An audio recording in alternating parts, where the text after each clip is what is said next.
আপনি তার গায়ে বা আপনারা 10 জন মেয়ে তার গায়ে হাত তুলতে পারেন না। এক মিনিট আমি তো এটাই চাই। আমি রাস্তায় বের হচ্ছি, আমি কাউকে চিনি না, ও আমাকে আমার ড্রেস নিয়ে কিছু বৈষম্য বিরোধী ছাত্র আন্দোলনের অগ্নিকন্যা হিসেবে পরিচিত সেই ফারজানা সিথি আজকের টপ নিউজ হয়ে উঠেছে। ফারজানা সিথির বাড়ি যশোর।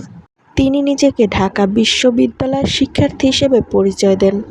ফারজানা সিথির ব্যক্তিগত জীবন নিয়ে শুরু হয়ে গেছে সমালোচনা। তার পোশাক, জীবনযাপন নিয়ে চলছে চুলছেড়া বিশ্লেষণ।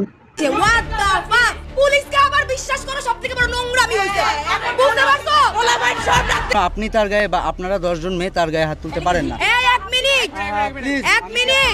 আমি তো এটাই চাই। আমি রাস্তায় বের হচ্ছি, আমি কাউকে চিনি না, ও আমাকে আমার ড্রেস নিয়ে কিছু সম্প্রতি শোনা গেছে ফারজানা সিথি নাকি সড়ক দুর্ঘটনায় আহত হয়ে হাসপাতালে ভর্তি, কিন্তু এর কোনো সত্যতা পাওয়া যায়নি। অন্যদিকে এক কন্টেন্ট ক্রিয়েটর ফেসবুক লাইভ এসে ফারজানা সিথিকে ধর্ষণের হুমকি দেন।